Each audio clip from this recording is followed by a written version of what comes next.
Bienvenidos al canal de Outcome Project, donde se discuten tópicos relacionados a las ciencias de datos. Bueno, como están viendo, hoy es uno de los días más esperados de todos ustedes, donde todo se va a complicar. Vamos al proceso de análisis de regresión lineal múltiple. Ya vimos a saciedad, ¿verdad? La regresión lineal simple es una herramienta útil para predecir una variable evento a base de los valores de una única variable predictora, regresora, X, covariable, y estudiamos a la saciedad diagramas de dispersión como este, donde hablamos sobre los cambios que tiene esta variable evento respecto al cambio, una unidad de cambio en la variable predictora, y que ese cambio puede ser positivo o negativo o no haber ningún cambio, que es una línea horizontal donde la pendiente es cero y por lo tanto entendemos que no hay una asociación o una relación entre esas dos variables. En las últimas clases estudiamos el resultado que ofrece un proceso de modelo de regresión lineal simple en R, y donde estudiamos la formulación matemática y la formulación programática. Dialogamos sobre los residuales y la importancia de los residuales dentro del análisis de regresión y para evaluar los supuestos del análisis de regresión. Estudiamos cada uno de los coeficientes, qué significa. Además fuimos por las fórmulas matemáticas para estimar ese intercepto, la beta. Vimos diversas fórmulas para estimar las betas. Vimos el proceso de mínimos cuadrados, que es lo que me ofrece la mejor línea de regresión a base de esa covariable que tengo. Para qué sirven los errores estándar y el valor de P. Hablamos de el estándar error residual y sus grados de libertad. ¿Cuál es la función del R cuadrado y la penalización del R cuadrado por número de variables? Y ahora ese R cuadrado va a ser más, el R cuadrado ajustado va a tener más sentido, porque cuando ajusta, cuando penaliza por variables, es cuando utilizamos ese modelo de regresión múltiple. Y finalmente, y vamos a ver más en detalle porque es mucho más útil ahora, la estadística F con su prueba de P. Ahora es que va a hacer mucho más sentido esa estadística. Y aprovecho, como este concepto es tan importante, esta pantalla, este diagrama ahora mismo es tan importante, tanto el diagrama de dispersión, tanto como el output que vemos o el resultado que vemos de la programación de R. ¿Alguien tiene alguna duda? No nos podemos quedar con una duda en este momento, porque hoy vamos a ver lo que significa una introducción de más covariables, pero mañana se va a complicar el asunto bastante. Divertidamente complicado, no es malamente complicado. Sin embargo, en la práctica, a menudo tenemos más de una covariable. Siempre, hoy día, siempre vamos a tener más de una covariable si queremos entender un evento. Así que volvemos con nuestra conjunto de datos de demostración, la de calidad de aire. Y digamos que ahora tenemos una variable evento, la mantenemos como ozono. Ozono sigue siendo nuestra variable evento. Y tenemos 5 covariables o variables que queremos estudiar la relación o la influencia que tiene esa variable con respecto a los valores de ozono, ese valor promedio. Y en este caso es radiación solar, que ya la conocemos muy bien. Viento, temperatura, mes del año y días del mes. Así que ahora tenemos 1, 2, 3, 4, 5 variables que queremos estudiar sobre esa variable evento. Y me faltó la n aquí. Si formulamos 5 regresiones independientes, ¿qué significa 5 regresiones dependientes? Pues tenemos la regresión 1, que es ozono, va a ser igual a solar a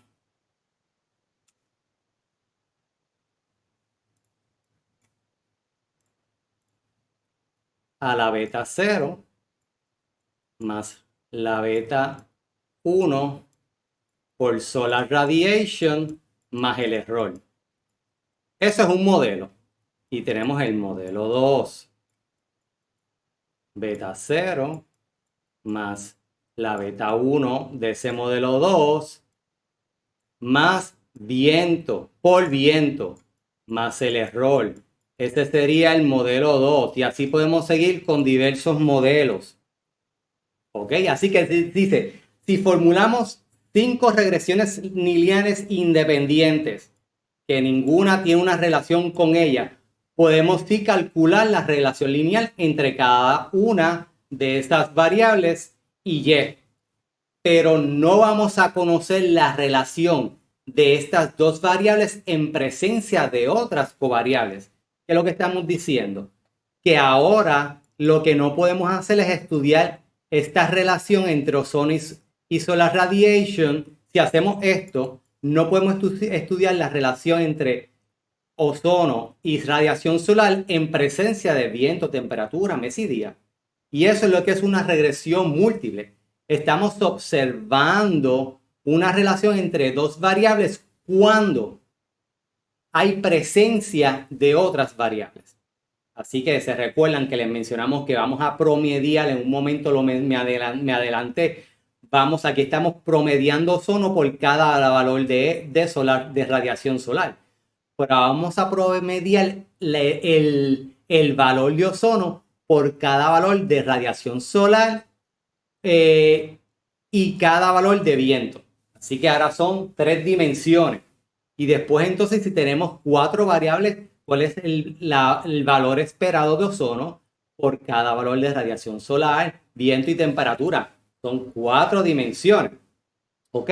Así que si formulamos diversas o únicas regresiones lineales simples, no podemos tener una visión general de cuál es esa predicción, ese evento cuando hay muchas variables incluidas, cuando hay muchas variables de interés.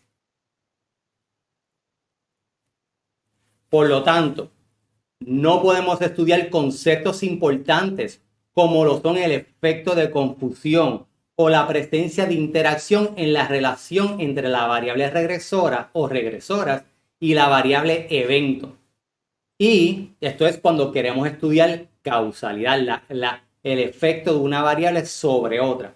Pero tampoco sería posible generar una ecuación de predicción eficiente sin considerar covariables importantes dentro de un solo modelo. Ahora, esto lo vamos a tocar efectos de confusión e interacción. Son sumamente importantes para entender la relación entre una o más variables y poder hacer eficientemente modelos predictivos. Pero este proceso de modelaje, de confusión e interacción viene bien atado, pero excesivamente atado con la ciencia de la epidemiología.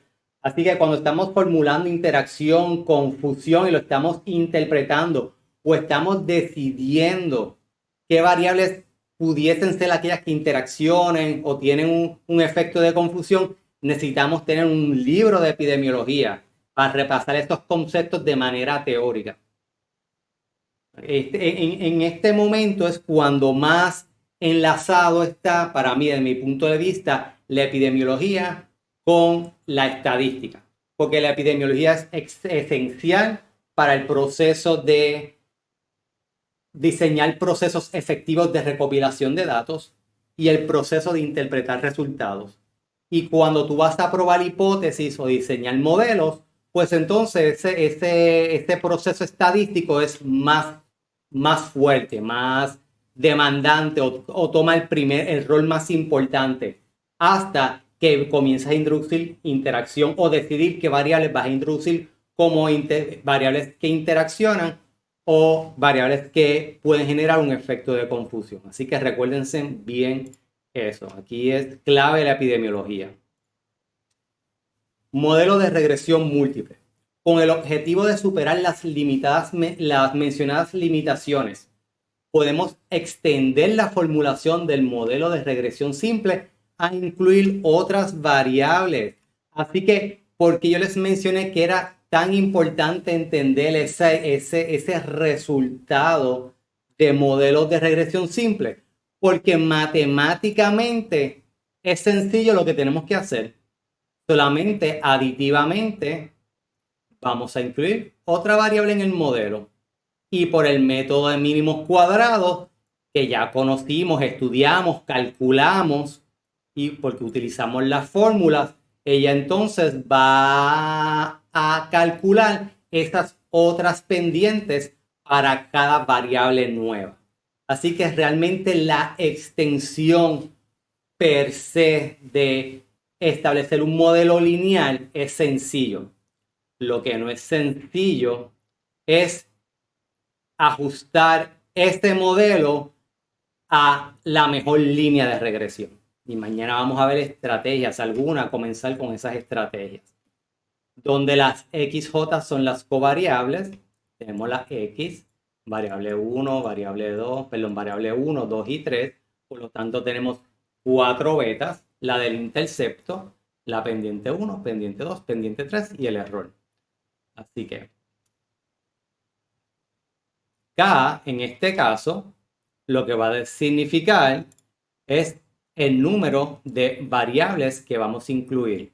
Por lo tanto, al ser K, no hay limitación. Puedes extender el modelo prácticamente infinitamente, siempre y cuando tengas variables nuevas, tengas poder de computación y que incluir esas variables tenga sentido. Eso también lo hemos dialogado muchísimo. Y si se recuerdan que yo en mi computadora abrí el Task Manager y vimos cómo el GPU, el CPU se movían. Eso siempre es importante tener en consideración cuando ese modelo va aumentando en tamaño. Y si tú aumentas un modelo en tamaño, el número de covariables quiere decir que tienes número de observaciones, el número de observaciones lo suficientemente grande para no quedarte sin grados de libertad.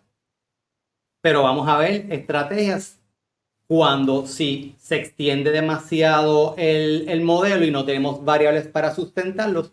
Hay algunas estrategias también para ayudarnos a poder correr un modelo. Pero siempre es bueno tener suficiente número de observaciones. Eso sería el mejor escenario.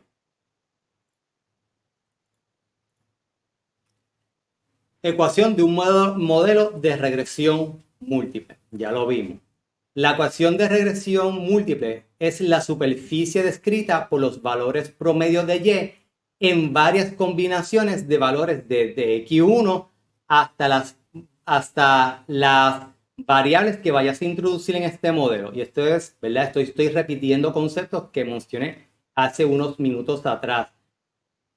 Cada par distinto de valores, ya sea X1 y X2, X1 hasta XP, es una distribución de valores de Y con media o valor esperado condicionado a los valores de esa variable. Básicamente lo que había mencionado anteriormente. Pero se ve de diversa manera. Ya no es un diagrama de dispersión con una línea. Ahora lo que estamos viendo es un hiperplano. ¿Ok? Y si observan aquí, estamos observando Y. Estamos observando Y. Aquí está la Y, sigue siendo la variable vertical.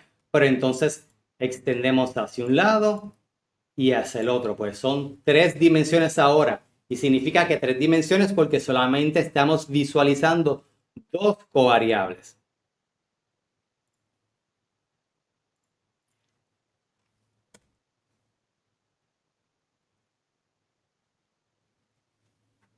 Estimaciones de los parámetros del modelo de regresión múltiple. los parámetros se estiman utilizando el mismo enfoque de mínimos cuadrados que vimos en el contexto de regresión lineal simple. Estos estimados se calculan utilizando aplicaciones estadísticas. En este curso estamos utilizando uno de muchos lenguajes o programas estadísticos que se llama R. Y como observan, miren qué sencillo es. Aquí tenemos nuevamente la formulación lineal, que lo habíamos visto previamente, ozono y solar radiation. Pues aquí estamos extendiendo a ozono, temperatura, radiación solar, viento y el quality. Y como observan, ¿verdad? Tenemos aquí esta fórmula que la vimos. Pues miren los valores estimados de ozono y temperatura cuando está presente radiación solar y viento. Vamos atrás un momento. A ver qué temperatura, exacto. Miren el estimado, el coeficiente estimado de temperatura, 2.4287. Ahora vamos a ver el coeficiente estimado de temperatura cuando está presente radiación solar y viento, 1.65. Disminuyó. ¿Ok? Vamos a interpretar eso luego. Bueno, la interpretación es la misma, pero ya vimos entonces que hay un efecto en las otras variables. Esto sigue siendo un cambio en esto sigue siendo el cambio en Y, en ozono, a un cambio en unidad de temperatura, pero la diferencia es cuando la radiación solar y viento están presentes. ¿Ok? Esa es la diferencia. ¿Cuál es el cambio en ozono a una unidad de cambio en temperatura cuando radiación solar y viento están presentes? Y de igual manera, entonces, así mismo puedes utilizar y decir el cambio en ozono a medida de una unidad hacia el eje de X en radiación solar cuando temperatura y viento están presentes es 0.05982. Y se recuerdan como cuando hicimos la predicción, que calculamos la predicción a mano. Pues es lo mismo. Ahora la predicción aquí va a ser 1.65, el intercepto menos 6.342 más 1.6509 por el valor de radiación solar. De hecho, vamos a redactarla. Sería Y va a ser igual a 1.65. Claro, esto no tenemos que hacerlo a mano. Esto es una representación. La computadora lo hace por nosotros.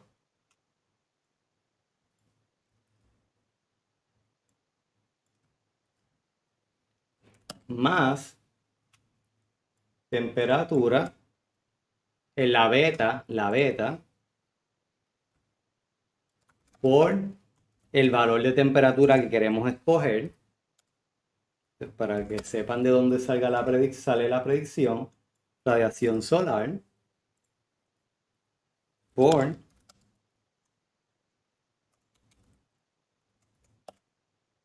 más viento.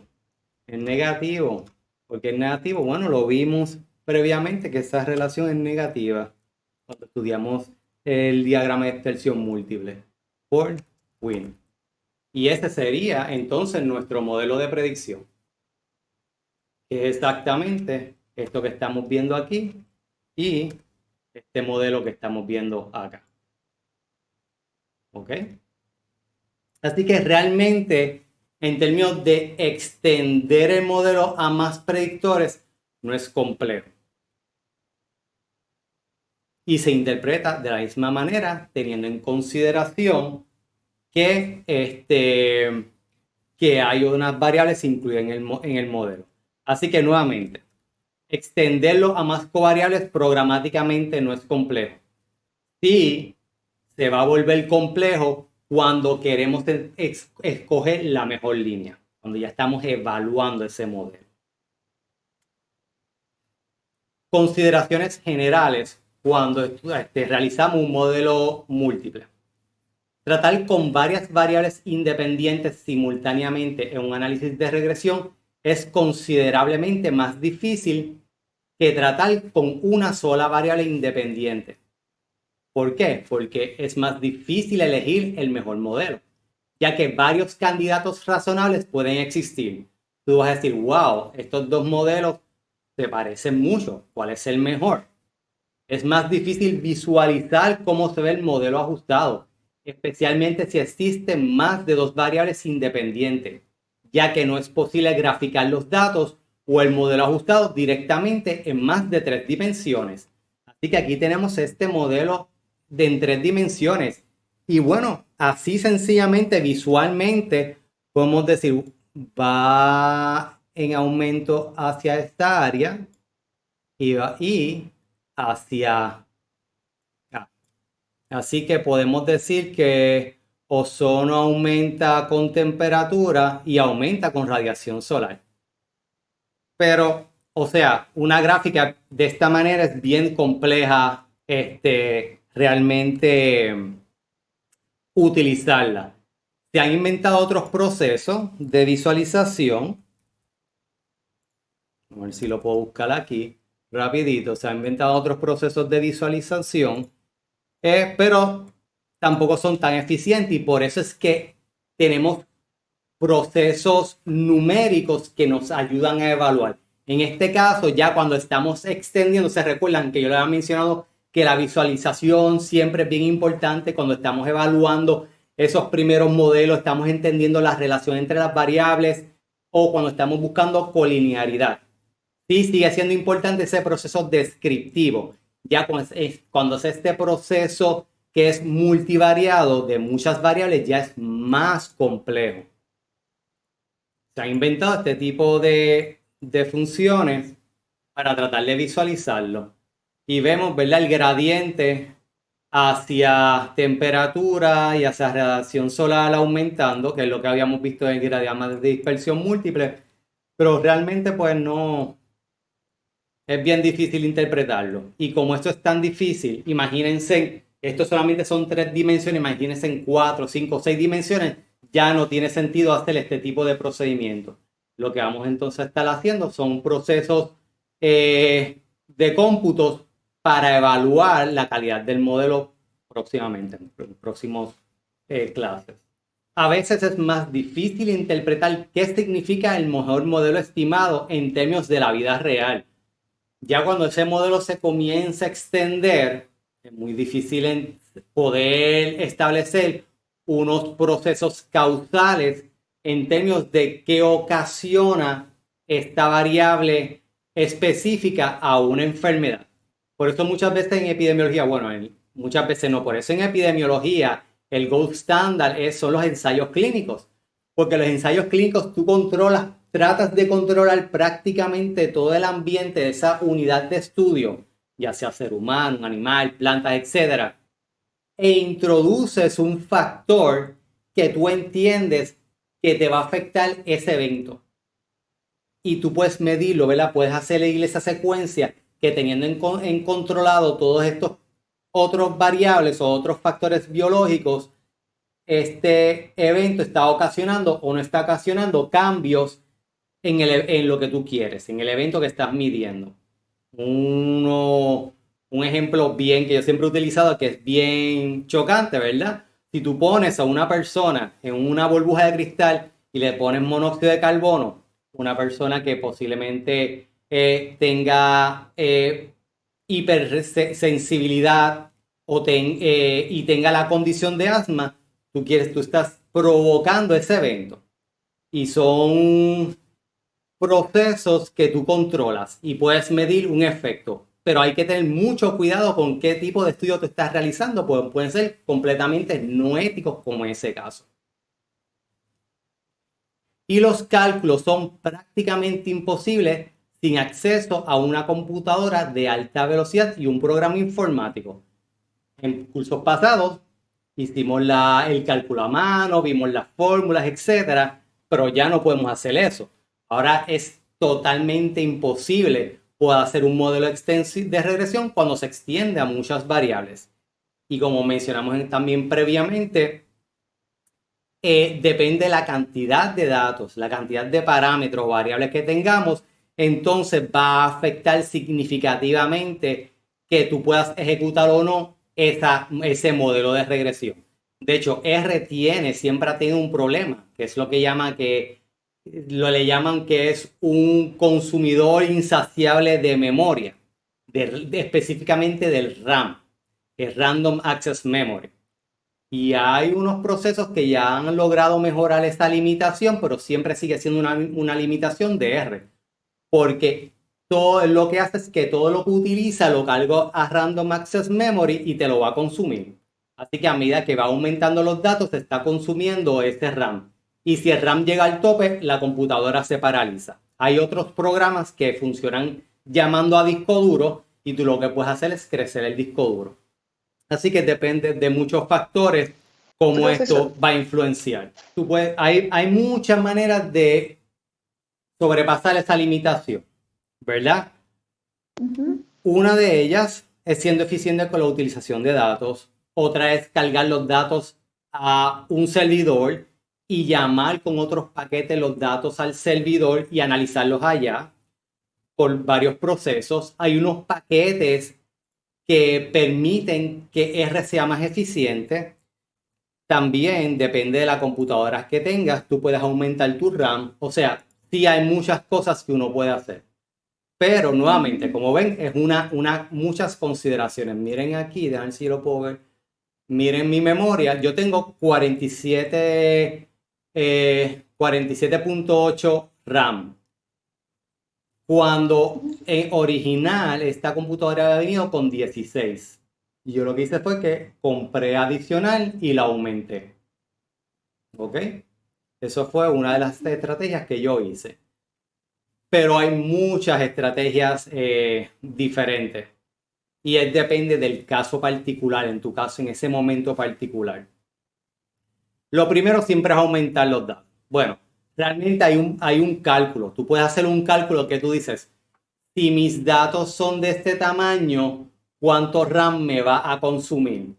Y cuando tú haces el cálculo, tú dices, no, me va a consumir 100 RAM. Pues esta estrategia no es la más adecuada. Sí, llévalo al tope, pero te vas a quedar corto. Así que entonces ya estás pensando si utilizas R, ya estarías pensando en utilizar un paquete como Data Table, que es mucho más eficiente, o utilizar Spark, o algún servidor, y lo que haces es que antes de hacer el análisis, haces la selección de variables y la selección de datos, ¿verdad? Muchas veces hay un proceso de manejo de datos que tú vas quitando y poniendo variables, lo puedes hacer en el servidor y trae a R esas variables que vas a utilizar. Pero depende de caso a caso. Hay muchas estrategias, sí, y hay mucha literatura al respecto. ¿Qué buscamos en un análisis de regresión múltiple? Es al menos uno de los predictores útil para predecir la variable respuesta. Este proceso que tenemos 500 variables y 1.000.000 de observaciones, como nos dijeron ahora, pues queremos ver, especialmente cuando es un proceso causal. Creo que era la pregunta que Ana nos había hecho la otra vez, era cuando yo estudio causalidad y cuando yo estudio predicción, ¿verdad? Pues depende de cuál es tu hipótesis de investigación. Los modelos son cuasi similares. Lo único es cómo tú utilizas la herramienta. Cuando tú estás tratando de entender causalidad, tú estás enfocado en dos variables. Esta variable me causa un cambio en este efecto cuando estoy incluyendo, ¿verdad? Cuando estoy controlando por estas otras variables. Y cuando tú estás estudiando causalidad, muchas veces tienes que ir variable por variable, controlando por interacción, por confusión, porque quieres entender realmente esa relación. Es el proceso natural de decir qué es lo que ocasiona el cáncer, qué es lo que ocasiona diabetes, ¿verdad? Tú tienes que estudiar esas relaciones. Así que por eso nos preguntamos, ¿es alguno de los predictores útil para predecir esa variable respuesta? Si después de estudiar 500 variables, ninguna es una predictora, pues lo que significa es que no la puedo utilizar en ese modelo. Ninguna te explica por qué ese evento ocurre. Ahora, pero también nos podemos preguntar, ¿todos los predictores ayudan a explicar esa variable evento o es un conjunto de predictores útiles? La diferencia entre esta y la anterior es que ya tú estás diciendo, ok, este grupo no solamente la relación entre 1 y 2, sino hay un grupo completo, hay un grupo de predictores que me van a ayudar a explicar que tienen que estar en el modelo incluido. Similar a la primera, ¿verdad? Pero ya estamos hablando de un conjunto. Luego, especialmente para predicción, y yo he leído, hay dos escuelas, ¿verdad? Hay una escuela que te dice, especialmente se escucha mucho en los modelos de regresión logística, estás estudiando dos variables y lo importante es esas dos variables. Y no tanto como ese modelo se ajusta a los datos. Pero hay otro grupo de personas y escuela de pensar que dicen, ok, pero si tú no ajustas bien el modelo a los datos, ¿cómo tú estás seguro de que ese estimado que calculaste es el adecuado? Porque como ya vimos en las dos pantallas ahorita, bajó sustancialmente cuando incluiste dos variables dentro del modelo versus una regresión lineal simple. Así que es un balance ahí, si no estás estudiando predicción y es causalidad, de todas formas tienes que ver cuán bien ese modelo se está ajustando los datos, porque eso influye en ese estimado que se está evaluando. Así que los dos pruebas son similares. Dado un conjunto de valores predictores, ¿qué tan precisa es nuestra predicción? Que va atado también a que ese ajuste sea bueno para tener una precisión adecuada.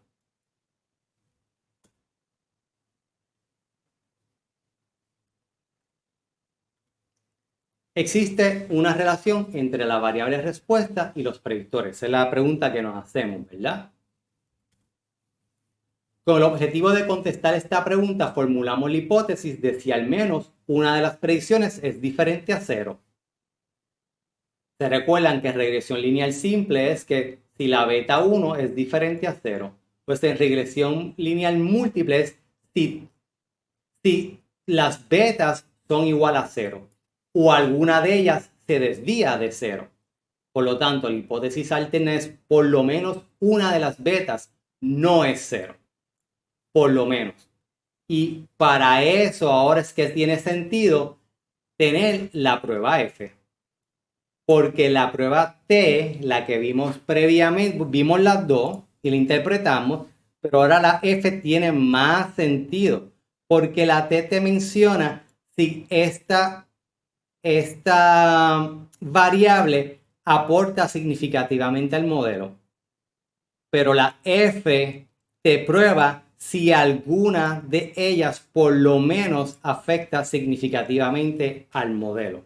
Vamos a ver ahora, lo expliqué someramente la vez pasada, pero lo vamos a ver más en detalle ahora. Y la estadística F, la prueba de F de significancia estadística para una línea de regresión múltiple, pone a prueba si el modelo de regresión lineal con variables predictoras proporciona un mejor ajuste a un conjunto de datos que un modelo sin variables predictoras con una formulación diferente. Así que lo que está haciendo esta F es, tengo mi modelo, y le estoy comparando con el modelo que no tiene variables. Ese modelo con el intercepto, que como habíamos mencionado, ese modelo con el intercepto es el promedio, puramente el promedio. Pero también podemos probar con esta F si dos modelos diferentes o dos formulaciones de modelos diferentes son significativamente diferentes entre uno y el otro. Lo que estamos diciendo ahí que sí es que un conjunto de variables predice mejor que otro conjunto de variables. Y la prueba F se calcula lo que le llaman el total sum of square, que mide la varianza total en la respuesta y se puede considerar como la cantidad de variabilidad inherente en la variable respuesta antes de que se realice la regresión. Y esta fórmula ya la habíamos visto. Y si observan, es la variabilidad inherente antes de que se realice la regresión. Por lo tanto, tenemos el total sum of square aquí, que es la varianza, que es esa observación menos el promedio. Como es menos el promedio, lo que significa pues que no hay ningún modelo dentro, no hay ninguna covariable dentro del modelo. Menos de residual sum of square, que mide la cantidad de variabilidad que queda sin explicar después de la regresión. Así que ejecutamos la regresión y estos son los residuales, que también lo hemos visto previamente. Residuales o el residual sum of square. Y la diferencia entre estos dos es lo que le llaman regression sum of square, o la suma de cuadrados de la regresión, que mide la cantidad de variabilidad en la respuesta que se explica al realizar la regresión. Y esto les debe hacer mucho sentido porque estudiamos muchas veces esa relación que observamos y la diferencia entre este punto y en la ¿se acuerdan? Los residuales, cuando vimos esta grafiquita. Así que esta diferencia sumada es el SSE. Y si hacemos lo mismo, pero no hay ninguna variable, por lo tanto es una variable horizontal y los puntos deben ser similares, ¿verdad? Que tira hacia arriba, digamos que son los mismos puntos, pues entonces esta distancia, estamos restando estas distancias menos estas distancias, sin regresión y con regresión. Eso es a esto.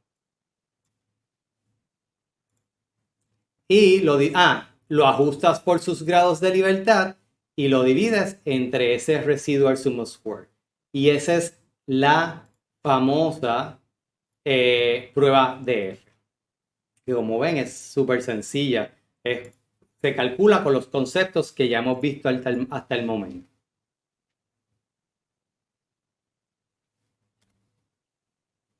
De no existir relación entre la variable respuesta y los predictores, entonces la estadística F debe estar cerca de 1. Si H sub 0 es cierta, entonces esperaríamos que la estadística F sea mayor de 1. Y cuán mayor depende de los datos. ¿Ok? Por lo tanto, es importante la prueba de hipótesis. Si la prueba de hipótesis de la estadística F es significativa, nos dice que por lo menos la pendiente de una de las variables que se incluye en el modelo aparenta ser estadísticamente significativa diferente de 0, ya que F es considerablemente mayor que 0. Por lo tanto, se estaría rechazando la hipótesis nula, porque la hipótesis nula dice que todas son iguales a 0. Lo que dice la hipótesis nula. Para saber cuán cerca de 1 es significativo, utilizamos el valor de P. Cuando n es grande, un estadístico F que sea un poco mayor de 1 aún podría proporcionar evidencia contra la hipótesis nula. Por el contrario, se necesita un estadístico F mucho más grande de 1 para rechazar H sub 0 si n es pequeño. Por lo tanto, ese número de datos afecta mucho, ese número, ¿verdad?, de observaciones afecta mucho como cuán grande es F relativamente a 0. Y para eso entonces, por lo tanto, utilizamos ese valor de P, que nos permite establecer esa probabilidad de que sea significativamente mayor de 1. Y este concepto de la estadística F al final lo podemos reducir y todo lo que es el concepto de modelo de regresión lo podemos reducir en una tabla de ANOVA, la famosa tabla de ANOVA. Y como observan, aquí tenemos lo que es la regresión, el residual, el total, que es el residual, le llamamos como que el total de de estas observaciones, los grados de libertad para cada uno de ellos, la suma de cuadrados. Aquí esto está mal. No, sí, esto está bien. Regression sum of squares. Esto es los residuales y el total sum of squares. La división entre estos dos es el mean square error, regression mean square y mean square error, la diferencia entre estos dos. Y la división entre los mean square, que es exactamente esto que vimos aquí, es la prueba F. ¿Ok? Así que básicamente lo que hice en esta tabla de ANOVA y en esta fórmula, se lo puse de diversas maneras para que lo puedan repasar y entender bien. Así que desde aquí hasta más adelante es una forma diferente de que ustedes tengan y puedan hacer la analogía.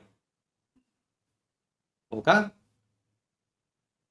Se los puse de todas esas maneras diferentes para que vean la analogía de cómo los modelos, establecemos el modelo cuando es contra el promedio y cómo entonces podemos calcular esa estadística F. Pero es cuestión de que lo lean, lo vean y se sienten con 5 o 10 minutos y con esta explicación le va a hacer mucho sentido. Esta es otra formulación por si acaso alguien necesita una manera diferente. La distribución de la razón de varianza. Este es el concepto de la distribución F. Estamos comparando dos varianzas. Al igual que la distribución T, como se vieron que vimos una simulación, esta es una familia de distribuciones con parámetros grados de libertad 1 y grados de libertad 2. ¿Por qué dicen que es una familia de distribuciones? Porque toman una forma diferente a base de la distribución. ¿Se acuerda con la distribución T? Que si eran bien poquitos grados de libertad, en las esquinas hacía como que muchas ondulaciones. Pues por eso es que le llaman una familia de distribución. La distribución F generalmente está sesgada positivamente. La asimetría depende de las magnitudes relativas de los grados de libertad. Si los grados de libertad del numerador es 1 o 2, entonces la distribución tiene una moda en 0. De lo contrario, tiene una moda mayor que 0. Así que observamos aquí, esto es un modelaje de 1000 observaciones y observan grados de libertad 1, 1, el segundo 99 y 4, 2, 2, 99 y 4. Y observamos cómo a medida que aumenta ese grado de libertad, como dice la teoría, entonces esa moda se mueve hacia la derecha, fuera de 1. Si no, se mantiene en 1. Y como observan, no es una campana, sino tiene un sesgo hacia la derecha, se extiende hacia la derecha. Y es vertical a la izquierda. Y aquí hay otro modelo para que vean cómo se comporta esa. Aquí ya le estoy cambiando, aumentando el primer grado de libertad. Así que puede tomar todas estas distribuciones y siempre va a estar sesgada hacia la derecha. Esta es la fórmula para RF, es para generar valores aleatorios que contengan una distribución F. Y con esto podemos calcular la probabilidad con DF. ¿Cuál es la probabilidad de que ocurra un valor cerca de 1.8? Aquí le ponemos el valor 1.8 y sus grados de libertad, porque va a depender de sus grados de libertad. ¿Cuál es la probabilidad de que ocurra un valor menor de 1.8?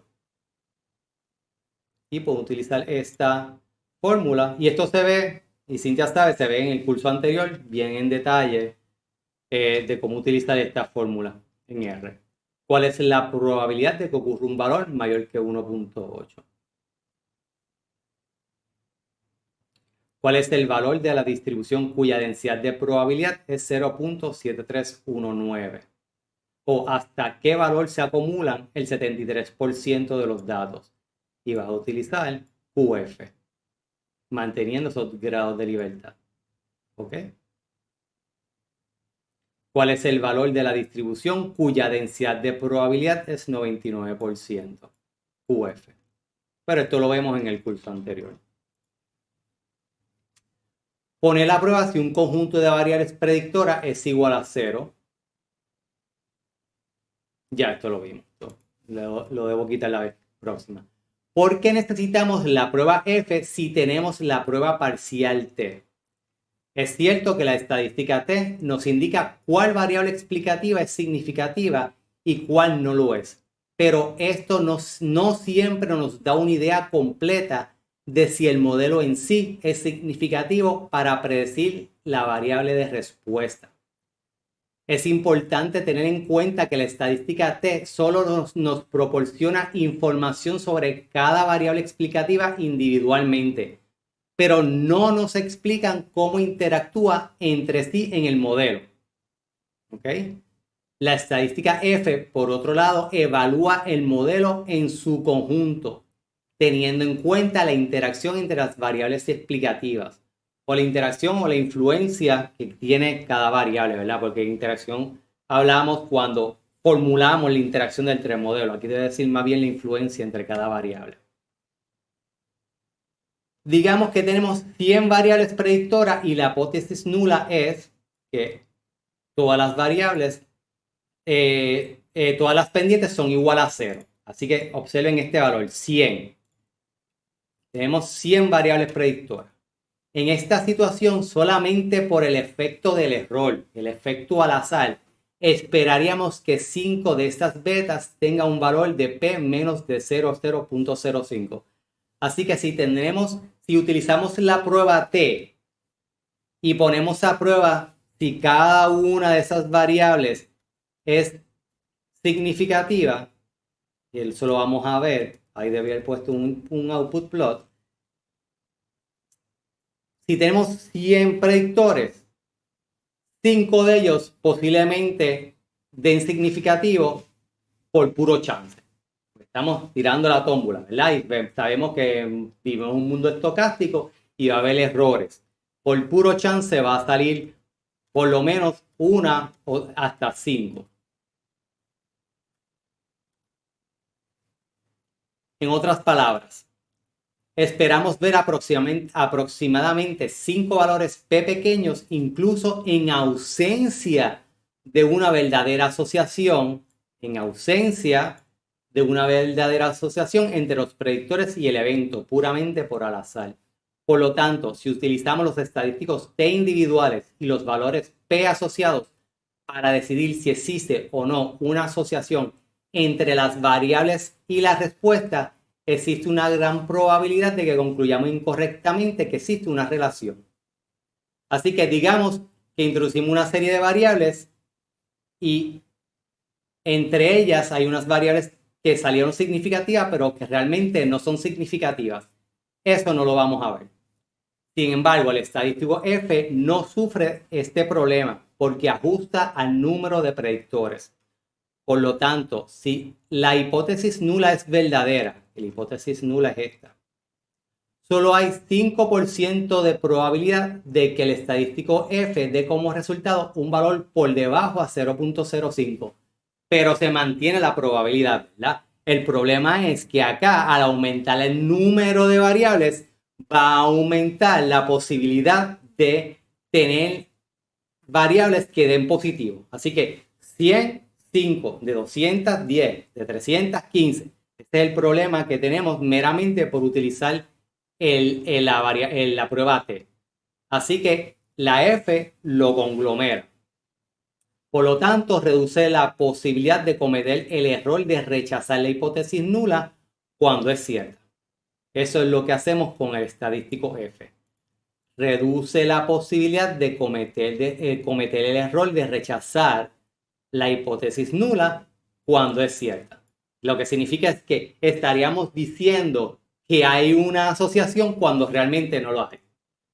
Y eso es lo que ese error lo estamos reduciendo con el estadístico F. Así que la importancia de la estadística F, que es la más que le hemos dado prioridad hoy, es que estamos reduciendo la posibilidad de cometer el error de rechazar la hipótesis nula, la estamos rechazando, por lo tanto estamos diciendo de que alguna de ellas no es cero cuando es cierta. Cuando esa hipótesis nula es cierta. Así que somos más fieles, estamos tratando de ser fiel a no descartar esta hipótesis cuando realmente es cierta. Por eso es que el estadístico F. ¿Quedó claro? Esa línea es la más importante aquí. Porque el cálculo lo da la computadora.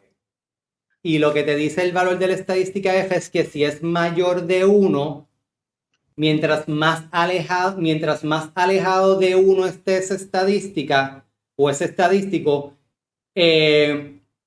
mayor posibilidad es de que de que estás rechazando la hipótesis nula. ¿Ok? Así que, pero como el estadístico F está influenciado por los grados de libertad y los grados de libertad está influenciado por el tamaño de muestra, y vimos acá, donde lo vimos,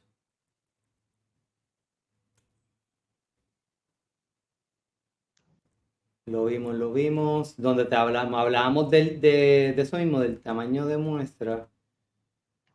Ajá. Cuando n es grande, un estadístico F que sea poco mayor de 1, que significa 2, 3, 4, aún podría proporcionar evidencia en contra de H sub 0. ¿Qué significa evidencia contra de H sub 0? En términos probabilísticos, que la P es menor a un estándar arbitrario que en estadística es utilizado como el gold standard de 0.05, pero puede ser otro, ¿verdad? Este es el más común por razones que se describen en la literatura. Así que cuando n es grande, un estadístico F puede ser un poco mayor de 1. ¿Qué significa por mayor de 1? Bueno, puede ser 2. Así que cuando n es 2, perdón, cuando n es grande, digamos 500, 2 nos va a dar una probabilidad menor de 0.05. Ahora, por el contrario, se necesita un estadístico F mucho más grande para rechazar la hipótesis nula si n es pequeño. Por lo tanto, si n es menos, si no es 500, digamos, es 20, pues si tenemos un 2 aquí, este valor de P va a ser mayor a 0.05. Si es 54, a lo mejor entonces sea menor a P005. Por lo tanto, en este caso es una de las pocas veces, no pocas veces, ¿verdad? Pero una de las veces que es bien importante bueno, cuando hacemos estadísticas siempre buscamos la probabilidad. Así me encantan los intervalos de confianza. Pero cuando utilizamos estadísticos siempre hay que buscar la probabilidad. Y cuando no habían computadoras accesibles, buscábamos las tablas de distribuciones. La tabla de F, la tabla de T, la tabla normal, para decidir cuál es el punto de probabilidad más allá de un valor observado de acuerdo a la distribución de tus datos. ¿Te quedó claro? O necesita que lo repita nuevamente. Y lo estamos viendo en términos de 1. El 1 es el punto de comparación. Como tenemos el problema de que se afecta ese 1, esa distancia de 1 no es estable. ¿Cuánto distante de 1 es significativo? O con otras palabras, ¿cuánto distante de 1 rechazamos la hipótesis nula?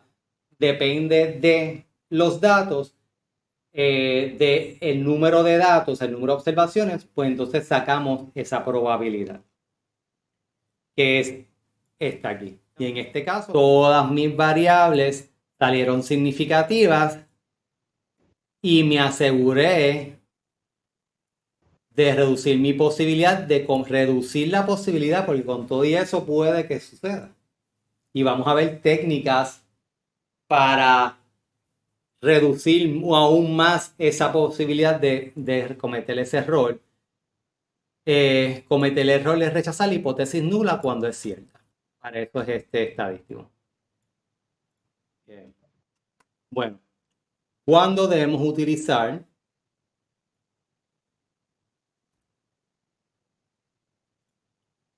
a ver si ahí se fue? ¿Cuándo debemos utilizar la prueba F para la selección de modelos, del modelo?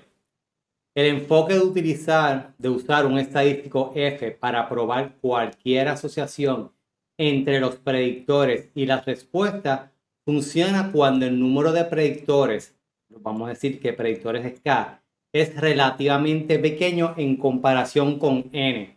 Cuando tenemos muchos predictores o que los predictores es mayor que el número de observaciones, entonces se deben utilizar otros métodos como forward selection, backward selection, cross validation y otros que vamos a estar viendo. Alguien me preguntó si lo íbamos a ver y aquí están, ya estamos llegando a ese tópico. Ahora ustedes mencionarán, wow, un conjunto de datos que el número de predictores sea mayor que el número de observaciones. Pues cuando hay profesionales, investigadores que utilizan datos genómicos y esos datos posiblemente tienen una decena de pacientes, pero el número de variables puede extenderse a 1 millón de variables. Y hay sí personas que se trabajan con este tipo de datos. Y dentro del mundo de R específicamente, hay una serie de paquetes, ya como un universo en sí, que se llama BioRAN. Vamos a ver si es este.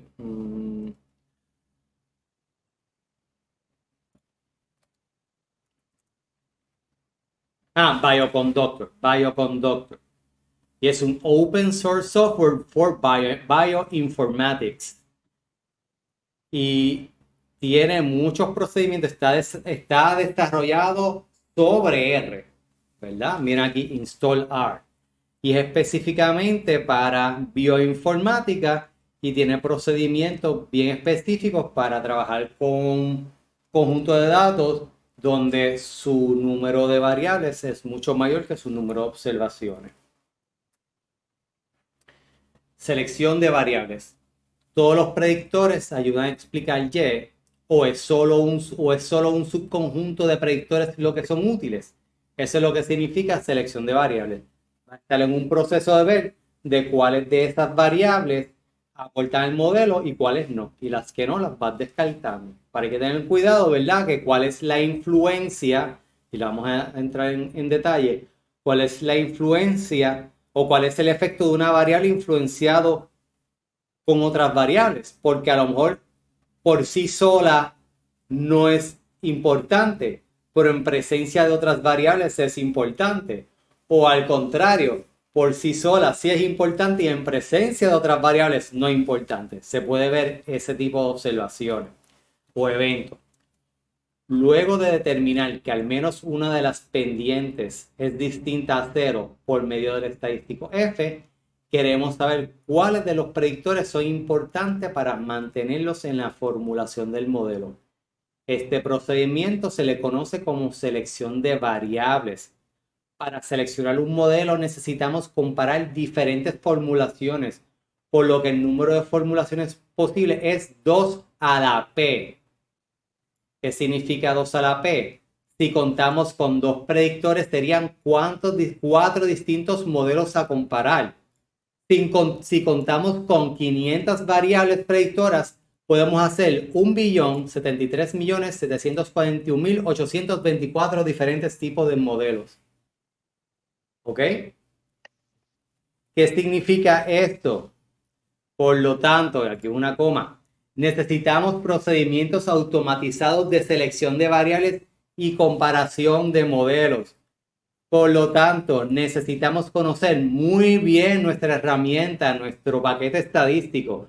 Es como un plomero sin sus llaves de plomería, o un jardinero sin la máquina de cortar grama y sin el machete y sin el trimmer. Y entraremos en detalle en este procedimiento. ¿Ok? Así que aquí es sumamente, pero bien importante conocer ese paquete, esa herramienta de trabajo y conocerla bien, porque quieres ser eficiente en este modelaje.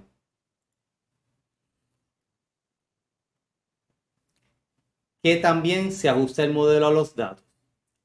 En regresión de múltiples covariables utilizamos el mean square error, el estándar, ¿verdad? Este es lo mismo, este es el promedio de este valor y la R cuadrado.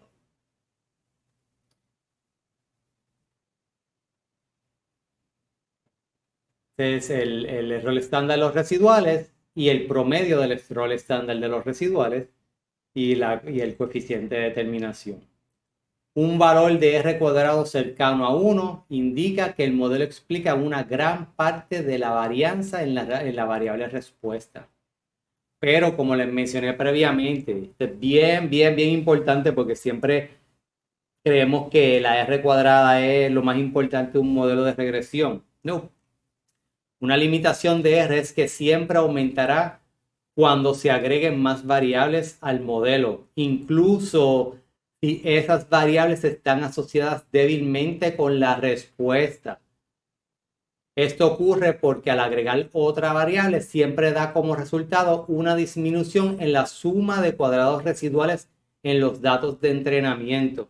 Por más datos que variables que entre, lo que está diciendo es que en algo estoy prediciendo y ese R cuadrado va a aumentar un poquito, pero no necesariamente significa que es importante. No obstante, el error estándar de los residuales y mejor aún el mean square error, porque ajustas por los grados de libertad, es una mejor métrica de adecuacidad del modelo. Aquí estamos viendo, vamos a ver qué yo hice aquí. Tengo diferentes modelos. Este es el error estándar de los residuales. Aquí disminuye. Wind es más predictor que Solar. Y Solar y Wind y estas tres es mejor. Así que aquí disminuyó. No es el mejor de los ejemplos.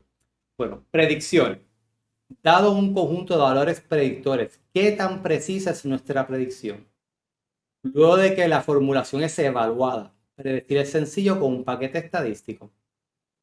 Lo que significa es que hacemos la formulación, estamos contentos con esta formulación, verificamos que los supuestos se cumplen con esa formulación y entonces predecimos, que lo hicimos ahorita, digamos que queremos predecir cuánto es la cantidad esperada de ozono si la temperatura es 77.8 grados Fahrenheit, la radiación solar es 185 Langley y el viento es 9.7 millas por hora. Pues nuestra ecuación en este modelo es menos 64.34 más 1.65 por el valor que determinamos de temperatura, más la pendiente 0.598 por el valor que determinamos de radiación solar, menos 3.3359 por el valor que determinamos de millas por hora. Por lo tanto, a base de estos valores, estos valores de X, nuestro valor esperado de ozono es 42.98 partes por, debe ser billón aquí, o millardo, ¿verdad? Esa es la palabra correcta en español, partes por millardo de ozono. Así que la predicción es sencilla. Lo que es difícil es llegar a un modelo que prediga bien. Eso es lo complejo. Ya utilizar la fórmula, pues es cuestión de establecer los valores y en R es sumamente fácil. Hemos visto al momento valores cuantitativos, perdóname, numéricos, sí, hemos visto valores numéricos cuantitativos continuos. La palabra que quería buscar era continuo. Pero podemos extender el modelo o utilizar un modelo para predictores cualitativos de 2 o más niveles. Aquí tenemos otro conjunto de datos diferentes, se llama credit. Eh, mm, ese se llama credit. Déjame ver aquí.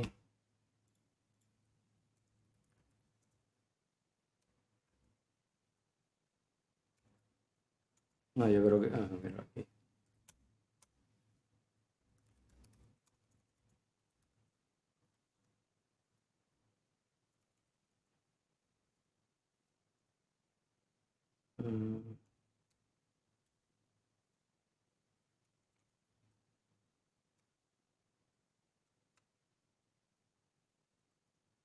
Mm, ahora mismo no me acuerdo. No estoy claro que se llama credit.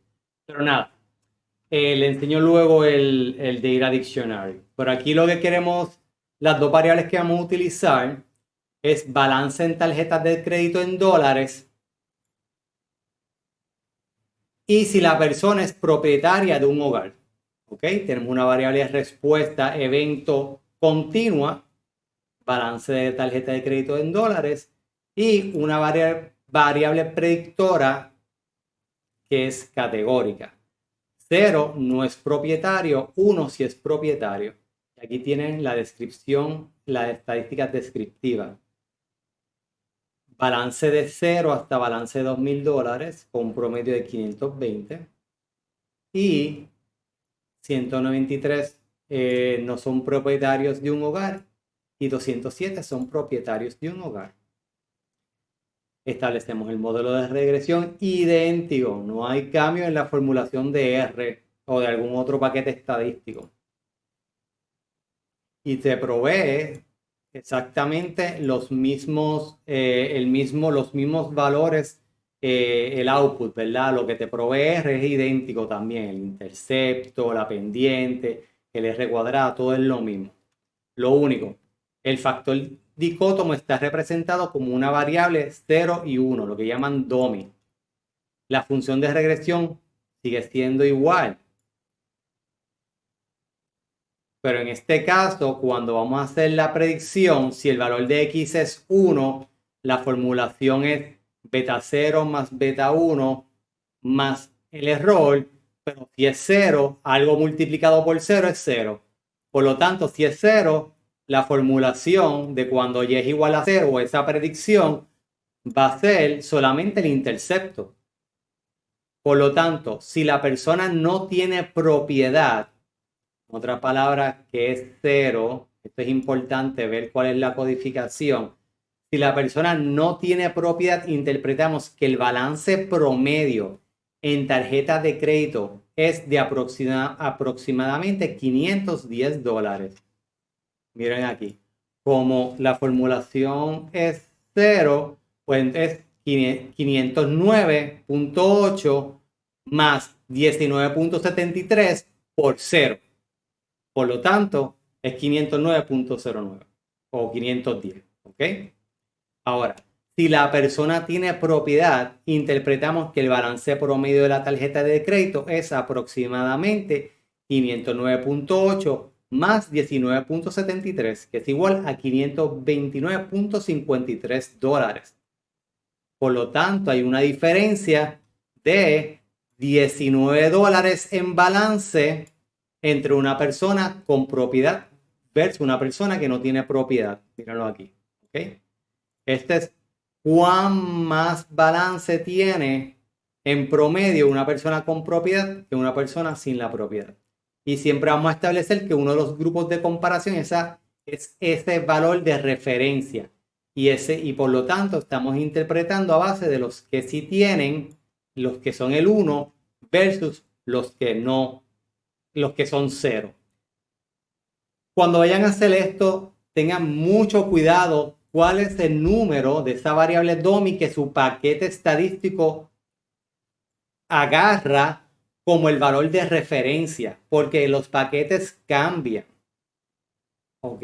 A veces por el alfabético, por el numérico, no sé. Puede cambiar por diversas razones.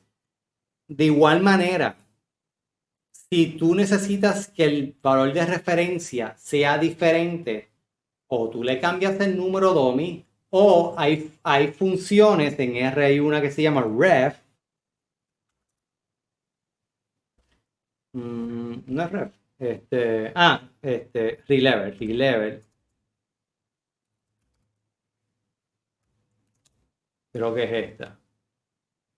The level of factor are reordered so that the level specified by ref, porque tiene tiene el argumento ref, is first and the other are moved down.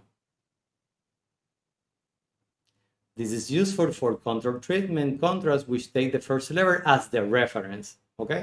Y en su paquete estadístico tiene que haber una función similar.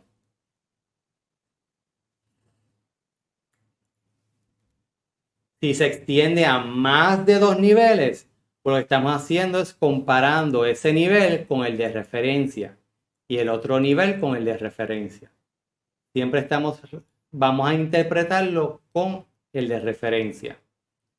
La región South, esto es... porque ahora estamos, en vez de comparando balance de propietarios de un hogar, estamos comparando con regiones para buscar una variable que tenga más de 2 eventos.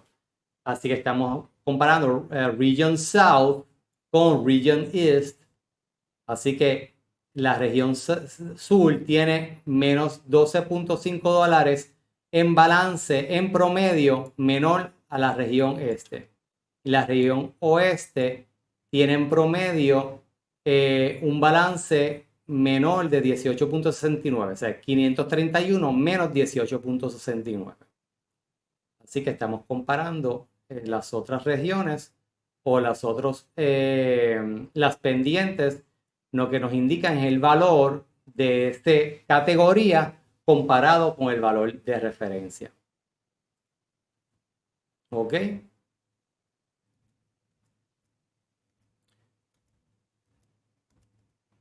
Bueno.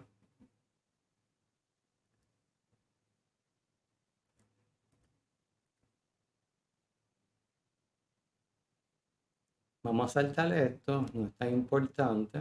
Lo que aquí está diciendo es que además de mínimos cuadrados, hay otros procesos de estimación de la mejor línea de regresión. Y estamos viendo el de mínimos cuadrados ahora mismo. Cuando se estima para modelos de regresión logística, máxima verosimilitud es el que se utiliza. Y esto ya lo vimos, también ya lo vimos. Ok. La tabla ANOVA se puede utilizar para proporcionar un resumen general de un análisis de regresión, ya sea simple o múltiple. Es importante que en su paquete estadístico la forma de la tabla particular de una tabla de ANOVA puede variar dependiendo de cómo se consideren las contribuciones de las variables independientes. Pero también por el paquete estadístico varía esa forma de ANOVA.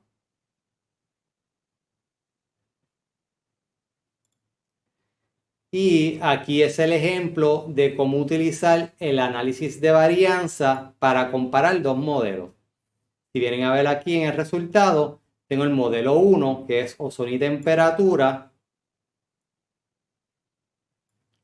y el modelo 2, perdóname, ozono, temperatura y radiación solar, y el modelo 0, que es ozono y temperatura. Y los comparo mediante esta función que se llama ANOVA LM, que es el LM0, que es el modelo más pequeño, reducido, y LM1, el modelo completo, el modelo más grande. Y si se observan, el modelo 1 es anidado al modelo 2, o sea que la variable que está en el modelo 1 está en el modelo 2. ¿Ok? El modelo más pequeño está contenido en el modelo más grande. Se llama nested, un anidado, para poder utilizar esta comparación entre dos modelos.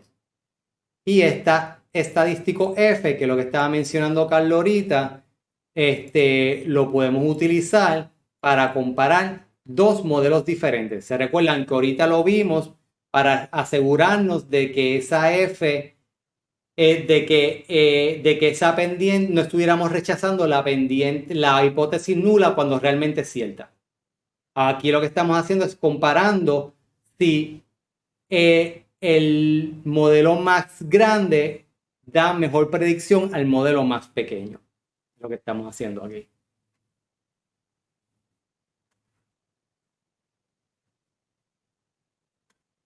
Ok. Pues nada, felicidades, entramos a regresión múltiple. Mañana se va a complicar bastante porque vienen las interacciones y la confusión y nos vamos a confundir todo. Así que descansen y gracias por estar presentes.